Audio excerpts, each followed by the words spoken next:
The fluorescent lights of Oak Creek Memorial hummed their mechanical prayer as Natalie Hayes moved through the ICU with the kind of silence that made people forget she was there. That was the point. 3 years of learning to be invisible had taught her that the less space you took up, the fewer questions people asked. The antiseptic smell that clung to her scrubs, a mixture of bleach and something else, something organic and final, had stopped bothering her somewhere around month 2 of nursing school. Now it smelled like home. Her badge clipped to her shoulder read N. Hayes, RN, nothing more. The day shift nurses sometimes asked where she'd been before Norfolk, and she'd smile the kind of smile that discouraged follow-up questions and say something vague about wanting a change. What she didn't say was that Bagram had taken everything except her hands, and her hands remembered how to work even when her mind wanted to forget. The ICU bay for monitor beeped its steady rhythm, sinus rhythm, strong and regular, the sound of a body that hadn't yet decided whether to quit. Natalie checked the 4 line on her 8-hour patient, a 73-year-old with congestive heart failure, and adjusted the fluid drip with the precision of someone who could do it in her sleep. Probably had, some nights. Her fingers moved like they were wired to something outside her body, something that remembered protocols written in sand and blood and the screams of men whose names she no longer said aloud. In the break room, she opened her locker. The inside was sparse, a lunch container holding the same things she ate every day, a paperback novel she'd been reading for 7 months without finishing, and behind those, tucked where no one would see it, an MRE package. Not to eat. The vacuum-sealed meal from her last deployment sat there like a prayer she couldn't quite speak. When she thought no one was watching, which was most of the time because people rarely watched people like her, her fingers traced the outline of something in her scrub pocket. A dog tag on a chain. The weight of it against her sternum had become like a second heartbeat. The overhead page crackled at 14:53. Code red. Emergency transfusion needed. The words that followed made her stop breathing for exactly 2 seconds. Rare blood type AB negative. Needed immediately. OR prep area. She was moving before the announcement finished. Her hand was already reaching for the donation kit when Dr. Ashford, the hospital administrator who moved through these halls like a man checking inventory, appeared in the doorway. He was the type of physician who had stopped practicing medicine sometime around the time he learned that paperwork could be weaponized more effectively than a scalpel. 58 years old, wedding ring that cost more than Natalie's car, the kind of composure that came from never having had to earn respect, only demand it. "We need AB negative," she said. Not a question. Not a request. Nurse Hayes. His tone carried the weight of someone who'd just realized she existed. You're AB negative. 12 years. Donated every 6 months since the banks approved my profile. He didn't ask anything else. People rarely did once they understood you'd already made the decision. She was in the donation chair 3 minutes later, watching her own blood drain into a collection bag the color of old wine. The needle went in without hesitation, and for 45 minutes, her body became the only thing between a stranger and oblivion. This was the arithmetic she understood. Blood for blood. Life for life. The math of a world where everything came with a price. The bag filled. Her vision swam slightly, the donation took almost a full unit, and even trained donors felt the world tilt, but her hands remained steady on the armrest.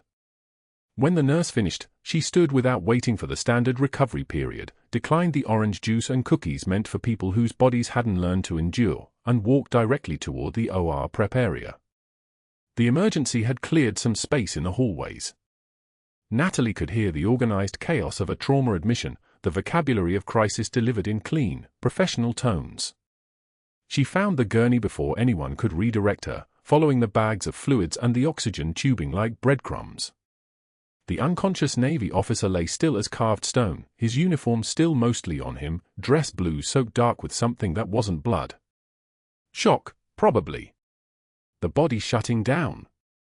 She'd seen it before. What she hadn't prepared to see was the dog tag.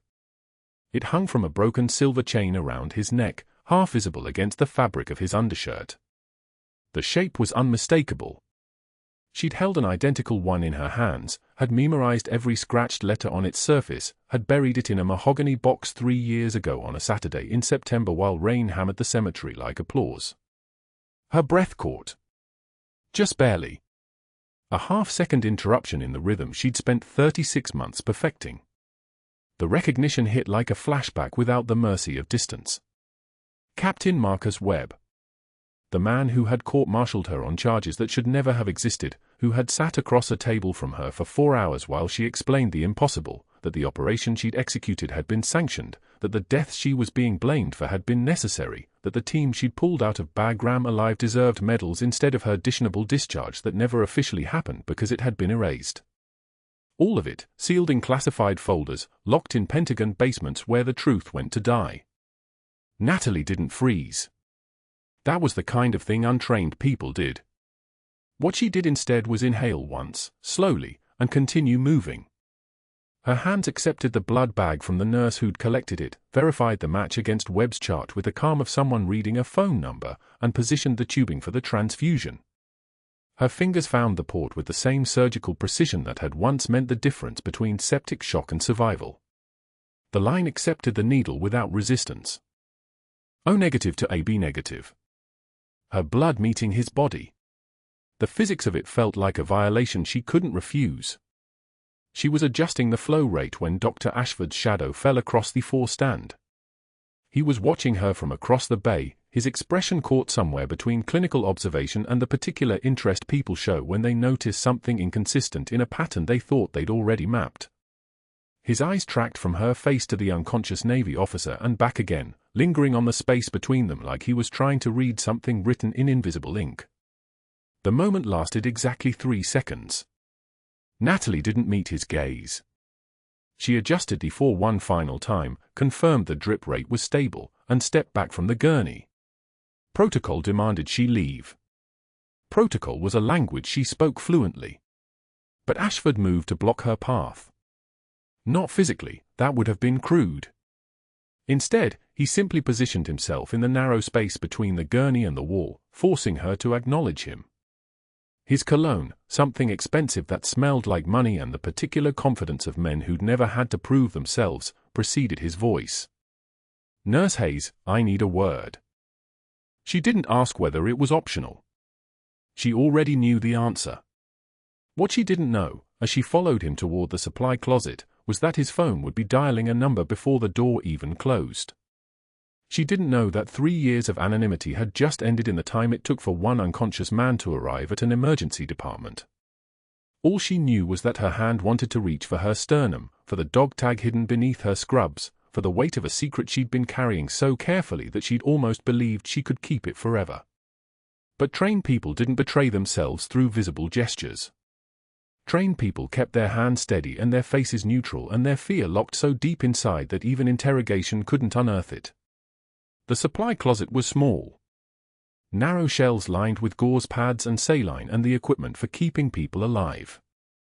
Ashford closed the door behind them with the kind of quiet finality that sounded like the end of something. What he said next changed everything. But he had no idea who he was standing next to. The supply closet smelled like antiseptic and plastic sheeting. Natalie was restocking gauze when the door blocked her exit, Dr. Ashford's frame filling the narrow space with a presence that made the air pressure change. His arms crossed. His eyes tracked hers like a predator measuring weakness. You looked at Captain Webb like you knew him, Nurse Hayes. Not a question. An accusation. Given his security clearance, that's a problem. She kept her hand steady on the shelf. The gauze pads didn't tremble. Her voice didn't crack. I've never met him, Doctor. Then why did you stop breathing when you saw his face? He stepped closer. The fluorescent light hummed overhead, casting shadows across his jaw. I reviewed the monitors. Your vitals spiked the moment you approached his bed. Elevated heart rate. Shallow breathing. That's not professional concern, Nurse Hayes. That's recognition. I was focused on the transfusion. Flat. Level. The voice of someone who had learned to make lies sound like operational briefings. Ashford smiled. It wasn't a smile that reached his eyes. It was a smile like a shark testing the water before feeding. "You're going to graveyard shift effective immediately. Someone with your eye nerves shouldn't be working critical patients. No ICU access. You'll handle post-op rounds only. Routine recoveries. Low-stakes environments where emotional volatility won't compromise patient safety." She absorbed this with one measured breath. The mathematics of survival ran through her head in 3 seconds flat. Graveyard shift meant isolation. No ICU access meant she couldn't reach Webb's bedside. No way to confirm what that dog tag around his neck meant. No way to know if the metal she saw glinting under his hospital gown was identical to the one she'd buried 3 years ago with her husband in Arlington Cemetery. "Understood, doctor," she said. He held her gaze for 2 full seconds, searching for cracks. Finding none, he stepped back. She moved past him into the hallway, spine straight, head level, every muscle under perfect control. But the overhead page crackled to life before she'd made it 20 feet. "Nightingale Natalie, report to administration." The words frosted the air. Nightingale Natalie. Laughter erupted from the nurses' station like a flock of birds startled from a tree. 3 nurses, Michelle, Kira, and a registry RN whose name Natalie had heard exactly once, were watching her like she was entertainment on a screen. Michelle covered her mouth, but her shoulders shook. Kira actually pointed. The registry nurse whispered something that carried, "Did you hear her call sign? Nightingale. Like she's fragile or something." Natalie walked past them with her head level, with her eyes fixed on the hallway ahead, with her hands steady at her sides. The kind of calm that comes from having already survived the worst. She'd walked through fire. She'd held dying men in the dark. She'd cut into bodies with field equipment that wasn't sterile, and she'd done it anyway because the alternative was letting them die. A nickname wasn't fire. It wouldn't scar her. But in Ashford's office, 15 minutes later, when he leaned against his desk with his arms crossed and said, "Nightingales are fragile little birds, aren't they? They sing pretty but break easy," something inside her chest cracked like old ice. A single tear escaped before she could stop it. Just one. She wiped it without blinking, held his gaze steady. "Nightingales sing in the dark too, doctor." He blinked once, surprised by the venom in her voice. She didn't give him time to recover. She turned and walked out of his office, past the administrative assistant who was pretending not to listen, past the break room where someone had left a coffee cup on the counter, out through the main corridor toward the parking lot where her 12-year-old daughter Emma was waiting in the back seat of her car, the way she waited every evening when her mother worked late shift. That evening, as the next shift arrived in the parking lot at 6:45, Ashford intercepted her at her vehicle. 20 staff members within earshot. Some pulling out phones. He had timed it perfectly, the moment of maximum visibility, maximum humiliation. "Nurse Hayes, effective tonight you're restricted to post-op rounds." His voice carried across the pavement like a public announcement. "No ICU access. Your judgment with high-clearance patients is questionable.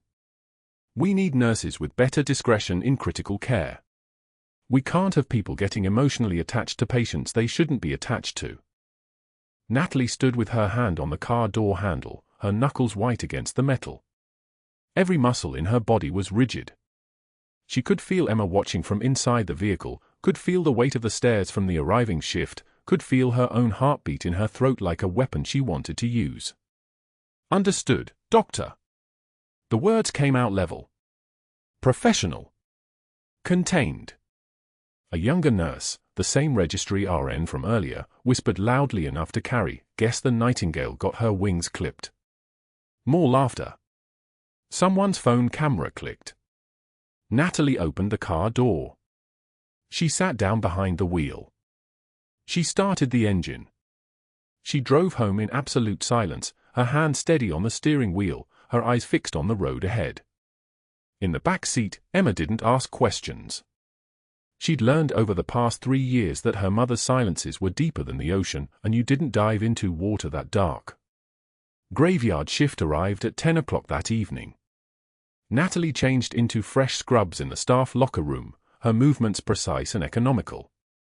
In her scrub pocket, she had her ID badge, her stethoscope, her phone on silent, and something she hadn't mentioned to anyone in 3 years. An MRE package. Not for eating. For what came after the eating part was over. She'd carried it since Bagram. She'd never explained why. 202 hours. That's how long she'd been in the field when the attack came on her forward operating base. 202 hours of continuous operations, and she'd been the trauma medic when the IED detonated outside the perimeter. She'd worked with equipment that wasn't meant for what she'd done, with supplies that were never designed to seal chest cavities, with hands that wouldn't stop shaking because her husband was bleeding out under her fingers and there was a chaplain standing in the doorway saying the words for last rites while her hands moved anyway, muscle memory overriding everything else. She'd survived. Her husband hadn't. And she'd kept the MRE package from that day because sometimes you keep the things that fail you just to remind yourself what failure actually costs. At 2 a.m., the monitors in the ICU started singing their quiet electronic song. Natalie moved through post-op with her EMR tablet, checking routine recoveries, a gallbladder, a rotator cuff repair, a hernia that would be forgotten by Tuesday. The ICU was visible through the glass partition, but it was off-limits now. Dr. Ashford had made sure the digital access system flagged her badge if she tried to swipe in. She'd tested it an hour ago just to confirm. Access denied. The message had appeared on the screen like a wall. But through that glass, she could see Captain Marcus Webb's monitors. She could see his oxygen saturation dropping. 94%. 91. 88. She could see his chest rising unevenly, one side moving with his lungs, one side absolutely still. She could see the telltale sign written in numbers on a screen, the pattern she'd learned to read in a field hospital where the light came from a single generator and the only anesthetic was morphine running low. Tension pneumothorax. Collapsed lung.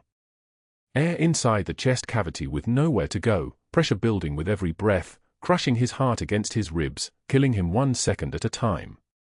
Natalie's hand went to the glass. The night charge nurse was on break. The ICU nurse was in another patient's room performing a dressing change. Webb's monitor screamed. The code button went live.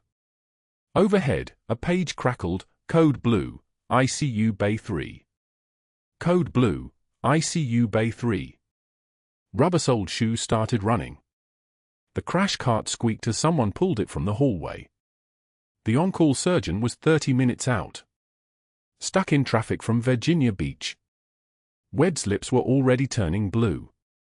His oxygen saturation hit 78, then 73. The attending was a resident who'd graduated 6 months ago, frozen at the bedside with her hands trembling. "We need a chest tube, we need," she stammered. "You need a needle decompression now or he's dead in 3 minutes," a voice said.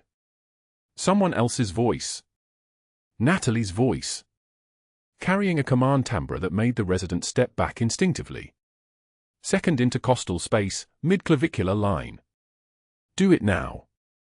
"Who are you?" or the resident asked. "The person who's watched 50 tension pneumos in combat and who's still standing." Natalie's hand moved to her scrub pocket before her brain could catch up. Her fingers found the MRE package. And if you don't move in the next 10 seconds, you're going to watch your patient die with your hands in your pockets. The crash cart burst through the ICU doors, and Natalie slipped in behind it like she'd never been restricted, like her badge didn't say post-op only, like Dr. Ashford's orders meant anything when a man's lungs were collapsing inside his own chest. Webb's heart rate was 140 and climbing. His monitor was showing the electrical rhythm of someone whose heart was being crushed. The resident's hands were still shaking.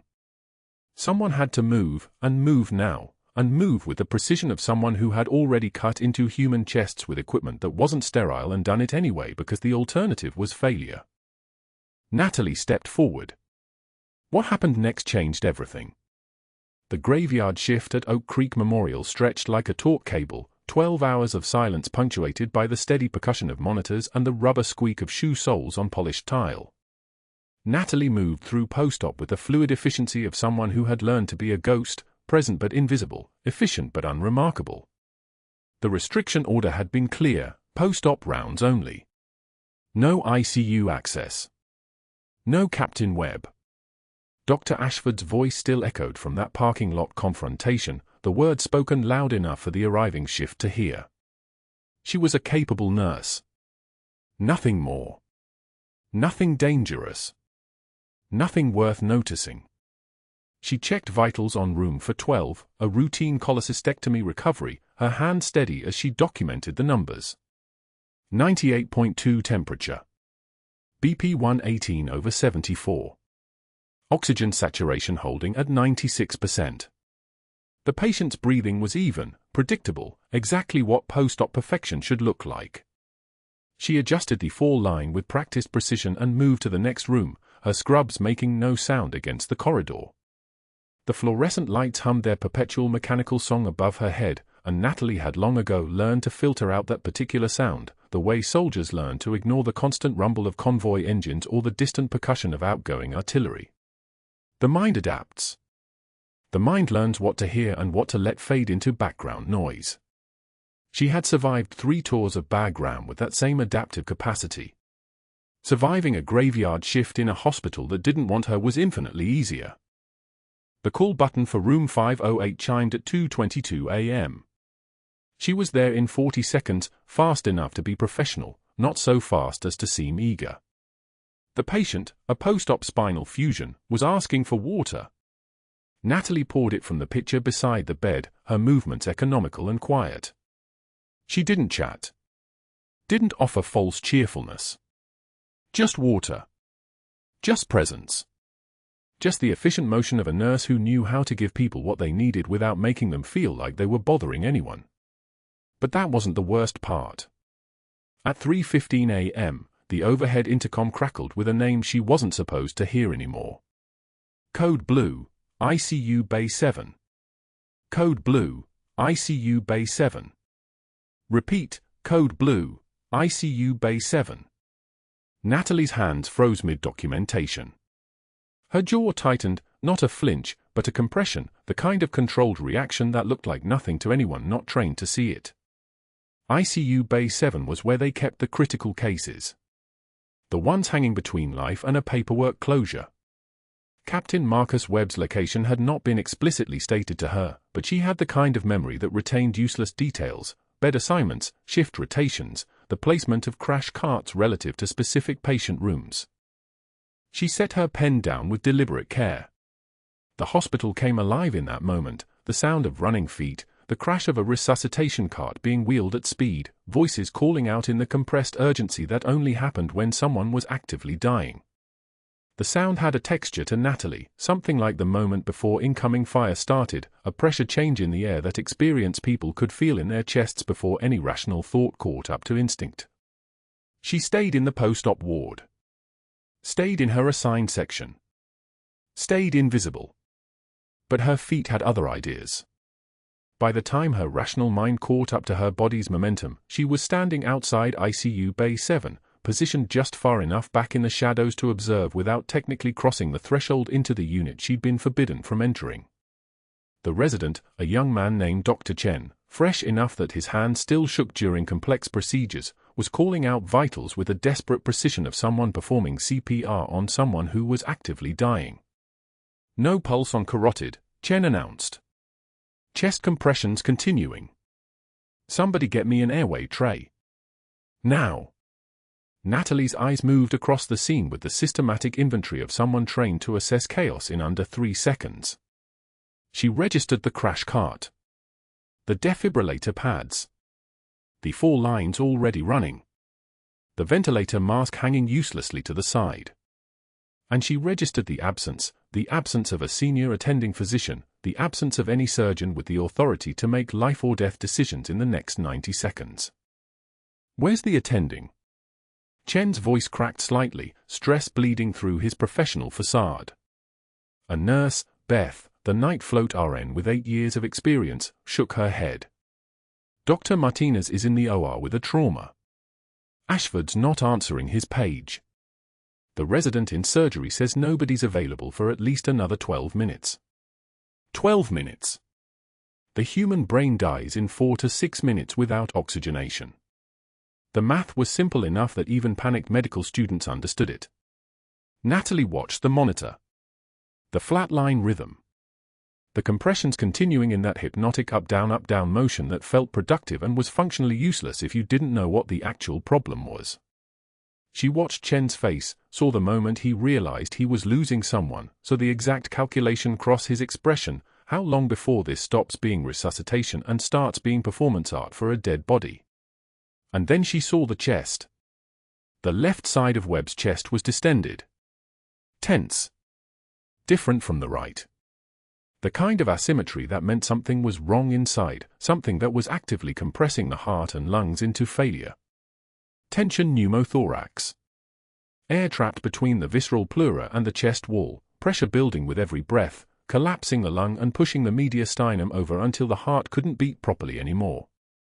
The kind of injury that didn't survive 12 minutes without intervention. The kind of emergency that required a needle between the ribs in the next 2 minutes or a patient transfer to the morgue. Natalie stepped forward. The movement was small, just the transition from observer to presence, but the resident's head snapped up anyway. That was the thing about people in crisis. Their peripheral vision expanded. Their threat detection improved. They noticed when someone changed state. Tension pneumothorax, Natalie said. Her voice didn't rise. Didn't crack. Didn't sound like a post-op nurse who wasn't supposed to be there. It sounded like someone stating a diagnosis to people who hadn't yet arrived at that conclusion. He needs a needle decompression. Now. Chen stared at her for approximately 1 second. In trauma medicine, 1 second could be fatal. He made a decision. Get me a 14-gauge angiocath needle. Second intercostal space, mid-clavicular line. Do it. Natalie's body language shifted in a way that made Beth move aside without conscious thought. She didn't remember crossing the threshold into ICU Bay 7. Didn't remember consciously deciding to commit mutiny against Dr. Ashford's explicit orders. She remembered the scalpel being slapped into her palm. Where had it come from? The crash cart. Someone had thrown it to her, and remembered the exact anatomy of the human chest wall. She didn't hesitate. The incision was controlled, precise, a small cut between the ribs at the exact anatomical landmark.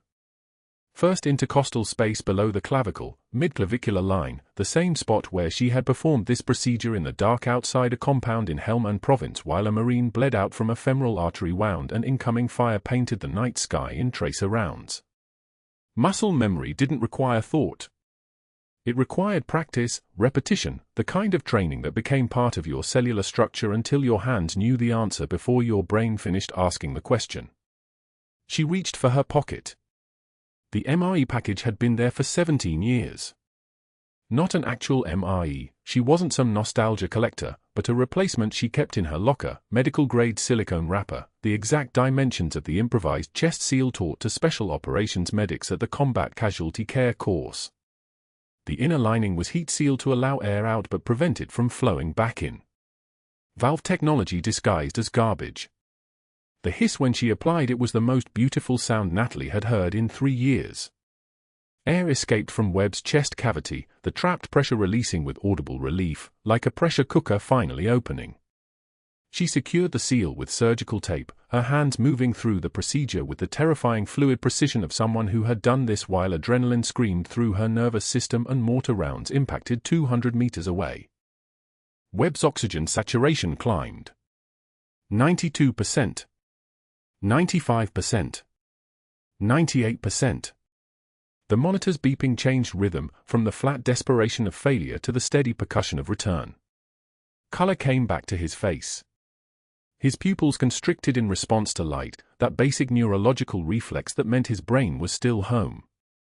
The room went so quiet you could hear the fluorescent lights hum. Chen stared at her, mouth open, the expression of someone watching a clinical procedure transition into something that resembled magic. How did you? Dr. Ashford's voice cut through from the doorway. "How did you get in here?"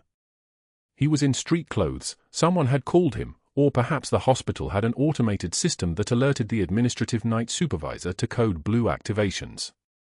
His eyes moved from her hands to the MRE wrapper to the security camera mounted in the corner of the room, and Natalie watched his expression shift through surprise into something harder. Calculation. Recognition. The moment a strategic mind began processing tactical implications. "You were restricted from this unit," Ashford said, his voice dropping into the particular tone that administrators used when stating policy violations. "You performed a surgical procedure without physician oversight." "You?" He stopped. His eyes moved to the monitor. To Webb stabilizing vitals. Back to Natalie. The calculation continued, visible in the tightness around his mouth. "Everyone out," Ashford commanded. His voice carried institutional authority. "Now." The team hesitated for perhaps 2 seconds. Chen looked like he wanted to object, but senior staff didn't argue with administrative directives, not when those directives came with the weight of hospital authority. Beth moved toward the door. The respiratory tech followed. Natalie stayed. Ashford made a small gesture, not quite a command, just a shift in his posture that indicated he meant her specifically. She didn't move. Their eyes met across the space of Webb's hospital bed, and something passed between them that didn't require words. A moment of understanding. The moment when two intelligent people realize they're operating on information the other doesn't yet possess. "Step outside," Ashford repeated, softer now. Natalie turned from the bedside. When the room had emptied except for Webb's unconscious form and the monitoring equipment's steady percussion, Ashford moved to the bed. His hand reached down to Webb's chest, not to check vital signs, but to adjust the standard-issue dog tag hanging from the broken chain around Webb's neck. The tag caught the fluorescent light. SSGT Daniel Hayes, USMC. Ashford's hand froze. His eyes traced the name. Then his gaze moved to Natalie, and the calculation in his expression solidified into something harder. Something certain. "Your married name," he said. Not a question. Natalie didn't respond. Ashford straightened, pulling out his phone. His fingers moved with practiced efficiency, someone accustomed to making calls that mattered. First call lasted 30 seconds. "Yes, the nurse who saved him." "I'm handling it." "No, she won't be a problem." Second call, similar duration. Same tone. Third call went to hospital security, a terse request for footage from Bay 7 for the past hour. Then he hung up and turned to face her fully. "HR tomorrow, 0800, Ashford said quietly. "Don't be late." He left the room. Natalie remained at the bedside, looking down at Captain Marcus Webb's resting face, at the dog tag that matched the one she had buried in the mud 3 years ago, at the evidence of a conspiracy that suddenly felt less like personal betrayal and more like operational necessity. The monitors beeped their steady rhythm. Webb's chest rose and fell with mechanical precision. Survival. The most complicated outcome. She didn't leave the ICU. She stayed in the shadows beyond Bay 7's window, watching the man she'd saved, understanding now why the Pentagon had buried her service record and why Dr. Ashford moved with the controlled urgency of someone protecting something far larger than a single hospital or a single nurse's career. Webb wasn't just a Navy captain. Nobody called in that many favors for a routine officer. Nobody made 3 phone calls and erased hospital footage for an ordinary patient. She pressed her palm against the cool glass of the bay window and waited for dawn. The HR office at Oak Creek Memorial smells like industrial carpet and fear. Natalie sits across from Dr. Ashford and the HR director, a woman whose nameplate reads Patricia Boyer, eyes fixed on the folder between them labeled disciplinary action. The fluorescent overhead light casts everything in a sickly yellow. Ashford slides a printout across the desk, screenshots from the security footage, timestamp 2,347 hours, showing her performing the chest decompression. Her hands, steady and precise, threading the needle through Webb's intercostal space. The improvised seal. The MRE wrapper, now in an evidence bag, lies beside the photos like a murder weapon. You practiced medicine outside your scope of licensure, Ashford says, his voice carrying the smooth certainty of someone who has already won. You accessed a restricted unit after explicit orders. You used non-sterile materials in a surgical procedure. He picks up the wrapper, lets it hang from his fingers like something contaminated. This alone constitutes gross negligence. Boyer won't meet Natalie's eyes. Nurse Hayes, these violations constitute grounds for immediate termination and possible license review by the Board of Nursing. Your RN credential could be suspended for 18 months pending investigation. 18 months. Natalie's hands rest flat on the table, steady as surgical instruments. A muscle in her jaw tightens once, then releases. Her breath stays even. Captain Webb would be dead. Captain Webb's care was not your responsibility, Ashford says. He pulls out a second folder, this one thicker, with a red security classification stripe across the front. Natalie's heart rate elevates, not from fear but from recognition. She knows what that stripe means. She has seen it before. In another life. You were ordered to disappear after Operation Sandstone was erased, weren't you? The room doesn't spin. It simply stops existing for exactly 1 second. Natalie's breath catches, just once, a small sharp intake, but her face remains composed. Her eyes don't waver from his. How do you? I made calls, Ashford says. I have friends who know things. Very specific things. He leans forward, and there is something almost predatory in the gesture, like a shark sensing blood in water from 300 yards away. The military erased your records and told you never to surface. You've been hiding for 3 years. Now you've blown your cover to save the man who court-martialed you in the first place. He taps the photo of the dog tag, the one he found hanging beneath Webb's dressing. Why was Captain Marcus Webb carrying your dead husband's identification, Major? The word lands like a round downrange. Major. Not nurse. Not Miss Hayes. Major. Natalie stands. The chair scrapes backward with a sound like a weapon being racked. She unpins her hospital badge from her scrub collar and places it on the table with the precise care of someone laying down a sword.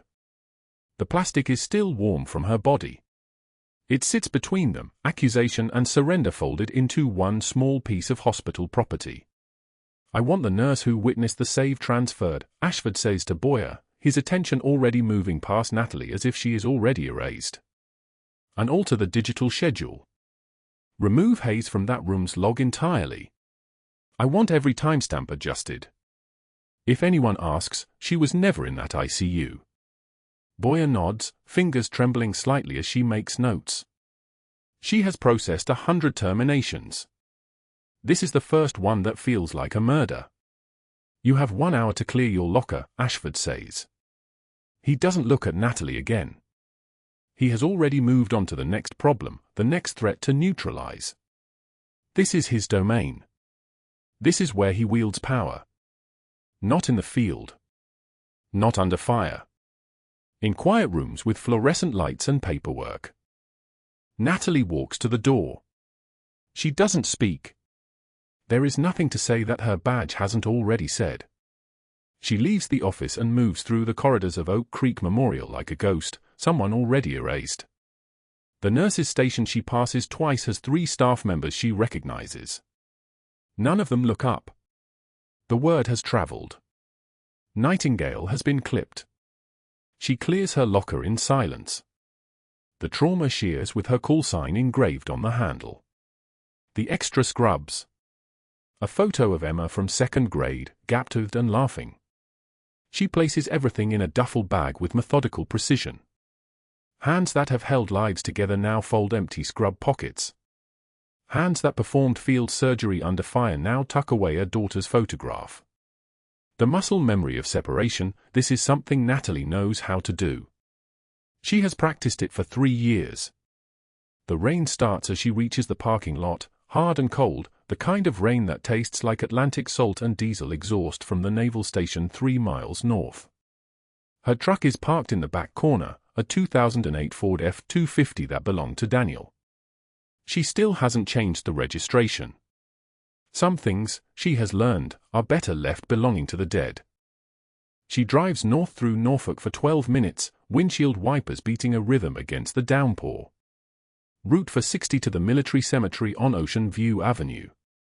The gates are black iron, wrought with the insignia of the United States Marine Corps. The attendance booth is empty at this hour. The gate stands open. It always does for the dead. Natalie walks through the wet grass in her nurse shoes, the white leather already stained with rain and red clay. The headstones are white marble, identical, stretching in perfect rows like teeth. SSGT Daniel Aaron Hayes, USMC, KIA Bagram Province, Afghanistan, the 17th of November, 2021. Beloved husband. Father to Emma Rose. The inscription is official and hollow, a summary written by someone who never knew him. She kneels in the mud. The rain soaks through her scrubs, cold against her knees, and she doesn't move. She reaches into her jacket pocket where the broken dog tag has lived for 3 years, Daniel's dog tag, the one she found in Webb's locker before her trial, the one that proved Webb had taken it as penance, as proof of what they had killed. She presses it into the mud beside the headstone, not burying it, just letting it sink into the earth where it belongs. I found the proof, Daniel, she whispers. Her voice is steady. Not broken. Not even shaking. Steady like a heartbeat that refuses to stop. I found out why they really killed you. But I wasn't strong enough to finish it. The rain hammers the cemetery like applause, and somewhere across the city, Dr. Ashford sits in his office reviewing the altered schedules, confident that he has won. He doesn't know that his 3 phone calls to classified numbers have been monitored. He doesn't know that the moment he spoke Major Natalie Hayes' name aloud, he triggered protocols that reach far beyond hospital policy. He doesn't know that the Pentagon is already waking up. And Natalie, kneeling in the rain with her dead husband's dog tag sinking into Virginia mud, doesn't know either. Not yet. But in exactly 4 hours and 17 minutes, a Black Hawk helicopter will land in the parking lot of Oak Creek Memorial with enough military authority to end careers. The admiral leading the team will bring with him a declassified file and a 12-year-old girl who thought her mother was just a nurse. The FBI agents will bring handcuffs. And Master Chief Rourke, the SEAL team leader who trained Natalie in Helmand Province 6,000 days ago, will bring the truth that Ashford thought he could weaponize against her, a truth so classified that only 6 people in the Department of Defense know all of it. But that isn't how the story tells itself in this moment. In this moment, there is only rain and mud and a woman on her knees at her husband's grave, finally letting the broken pieces of her hidden life touch the earth that made her. The cemetery is quiet except for the sound of water running through the grass, carrying small stones and red clay downhill toward the bay. And in that quiet, Natalie's steady breathing is the only proof she ever existed here at all. She stays until her phone buzzes. A text from her sister, Emma, is asking if she can stay tomorrow too. Natalie types back a single word, yes. Then she stands, lets the rain wash the mud from her knees, and walks back toward her dead husband's truck. She has 1 hour left of her old life. She doesn't yet know that her new life is already rolling toward her at 200 knots, approaching from the south across the Atlantic with enough authority to remake everything. The rain continues. The cemetery settles back into silence. And somewhere in the dark between the headstones, a dog tag sinks deeper into Virginia soil, waiting for someone to find it and understand what it means. The Black Hawk landed at dawn. Rotor wash scattered rain across the Oak Creek Memorial parking lot like shrapnel, and nobody moved until the rotors stopped spinning. 4-star Admiral James Whitmore stepped out first, his uniform pressed so tight you could see the crease from the tarmac. 2 FBI agents followed, Special Agent Sarah Chen in a dark suit, her badge already drawn. Behind them, a JAG officer carrying a red folder sealed with classified markings. They walked through the emergency entrance at 05 for 7 hours. Security cameras would later show them moving with the precision of people who knew exactly where they were going, who they were looking for, and what they were about to uncover. The night shift staff froze. A code blue had been called 10 minutes earlier, routine, manageable, but this wasn't about the code blue. This was about a woman who officially didn't exist. "I need Major Natalie Hayes," the Admiral said. His voice didn't echo. It didn't need to. The room simply bent toward him. "And I need her now." Dr. Ashford was in his office, 3 floors up, drafting the final termination paperwork when his phone rang. The hospital operator. "Sir, there's a 4-star admiral here asking for..." He hung up before she finished. His hands moved to the file on his desk, the one marked Sandstone in red ink, the one he'd obtained through 3 illegal channels and a private investigator who'd already fled the state. The one he'd used to blackmail a federal operative into silence. He was 3 steps toward the door when Special Agent Chen appeared in the hallway. She wasn't running. She wasn't even walking fast. "Dr. Ashford, I'm going to need you to come with me." The interrogation room at the Norfolk FBI field office smelled like institutional coffee and crushed hope. Ashford sat across from Chen, his lawyer beside him, a nervous man named Pellington who kept adjusting his briefcase. The walls were white. The table was metal. The fluorescent lights hummed their fluorescent hum. Chen laid out 5 printed pages. Call logs. Timestamps. Numbers that led directly to a naval intelligence contact, a DOD personnel clerk, and a private investigator named Marcus Crane. "You made 3 calls after Major Hayes saved Captain Webb's life," Chen said. Her voice was conversational. Friendly, almost. The worst kind of cop voice. 1 at 0324 hours. 1 at 0411. 1 at 0547, right before the Admiral knocked on your office door. Pellington tried to interrupt. Chen kept talking. "The Naval Intelligence contact, Captain David Rossiter, told you that Major Hayes had been placed in witness protection 3 years ago under the codename Nightingale. He told you about Operation Sandstone. He told you that her testimony put 17 Taliban arms dealers in federal prison. And he told you that hostile actors in 3 countries have a bounty on her head." Chen pulled up a tablet.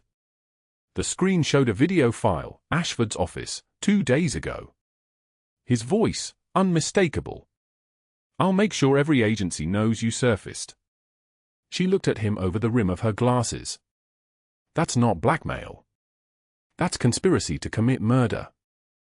Ashford's face lost color the way a photograph loses definition when exposed to light. "I was protecting the hospital's liability. You were protecting your ego." Chen's voice stayed conversational.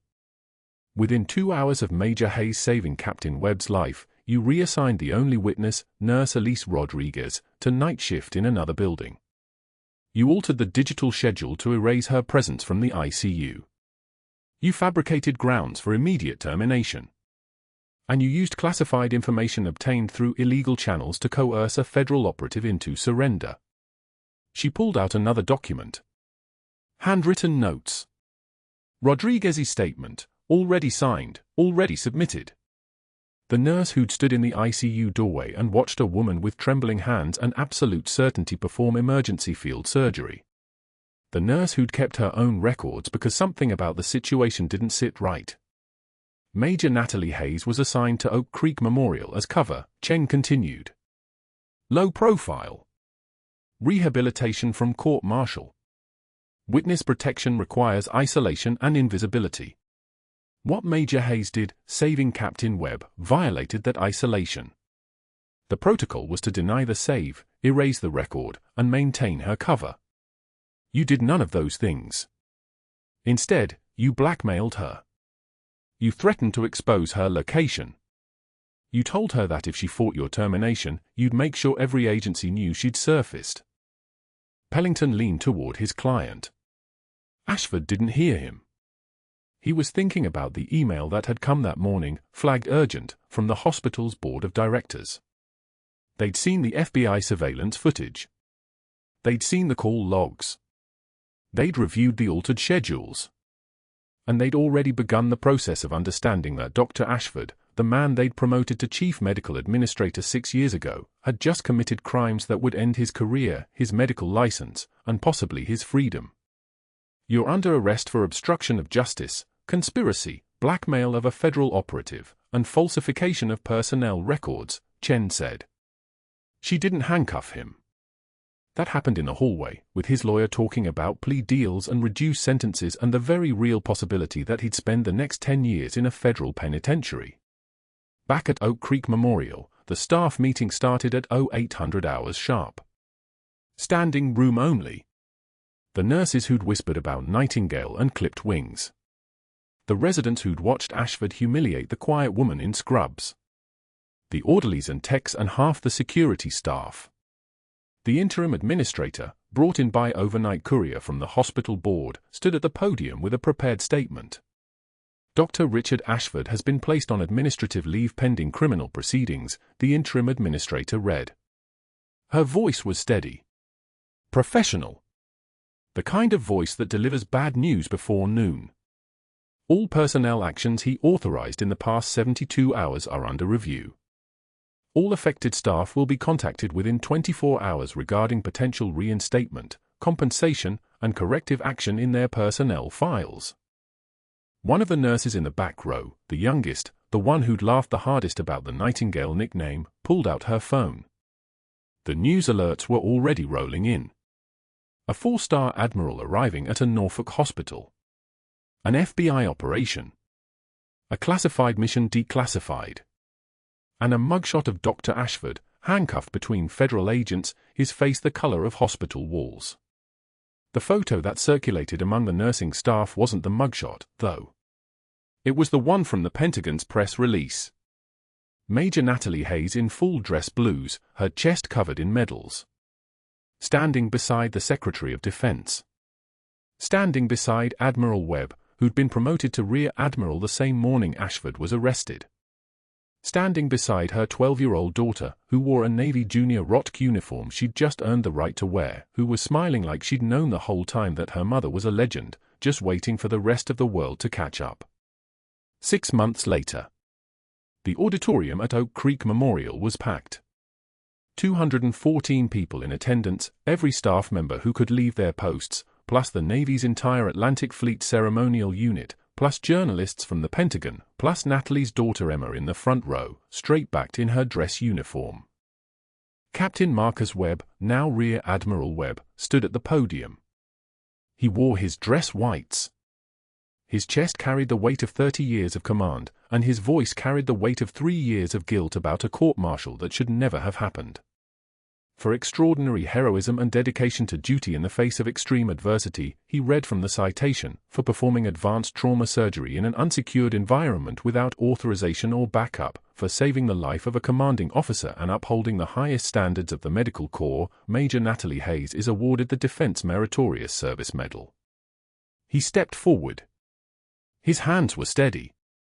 Natalie wore her dress blues like they'd never been anything else, like she'd been wearing them for 3 years while she pushed a cleaning cart and emptied bedpans and watched her hands heal people who would never know what those hands had done. The medal went on her chest with the sound of a pin sliding home. Metal on metal. The sound of something being fastened into place. Webb's voice dropped low, just for her. I'm sorry it took me 3 years to tell you the truth about Daniel. I'm sorry I couldn't save him. Natalie's response came without hesitation. One sentence.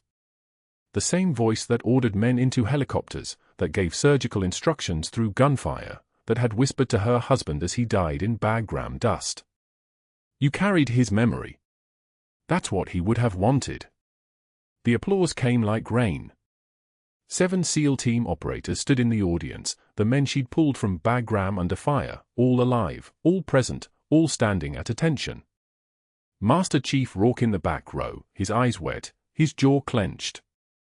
The chaplain who'd told Emma the truth about her mother's service, standing beside the girl as she watched her mother transformed from invisible to unforgettable. The ceremony ended at 1,400 hours. Natalie stood on the auditorium steps in dress blues, the Virginia sun cutting across the parking lot like a blade. A photographer from the Post snapped 3 frames of her shaking hands with Admiral Webb, and in those photographs, the ones that would run in the Sunday magazine, you could see her hands were absolutely steady. They walked toward the parking lot together. The staff from Oak Creek Memorial lined the walkway. The ones who'd laughed at the Nightingale joke stood silent. The ones who'd watched her work every shift with absolute competence now understood what they'd been watching. A woman who'd held 7 men together long enough to get them out of hell. A woman who'd saved an admiral's life and asked for nothing. That was when they saw him. Dr. Ashford pushed a cleaning cart toward the night security entrance. His uniform was dark blue, a night security guard, the plea deal his lawyer had negotiated to keep him out of federal prison for 5 more years. He'd been working at Oak Creek Memorial for 4 months, pushing mops and emptying trash, his medical license revoked, his career ended, his name on professional blacklists that would follow him for the rest of his life. He watched Natalie in dress blues. Watched the staff salute. Watched the Admiral open the car door for her. Watched Emma sit in a passenger seat, young and proud and the daughter of a woman stronger than any officer in that parking lot. And when Natalie turned before getting in the car, when she looked back at the man who'd tried to destroy her, she held his gaze for exactly 3 seconds. Then she nodded. The same measured acknowledgement she'd given him the day he demoted her. The gesture of someone looking at a problem that had already been solved. The car drove away. Ashford stood holding his cleaning cart, watching taillights disappear into Norfolk traffic. A nurse walked past him toward the entrance. She didn't look at him. Nobody looked at him anymore. He'd become invisible too, except in an entirely different way. The parking lot settled into evening silence. Somewhere in that silence, Emma's voice recorded for a school project, "My mom taught me that the quietest person in the room might be holding it all together. Not because they're weak, because they're strong enough to carry what would break everyone else." On screen behind her, Natalie in combat gear from Bagram. Natalie in nursing scrubs at Oak Creek Memorial. Natalie in dress blues at the Pentagon. 3 versions of the same woman. All invisible until the moment they had to be seen. If you're enjoying the story so far, hit that like button. And I'd love to know, drop a comment telling us where you're watching from.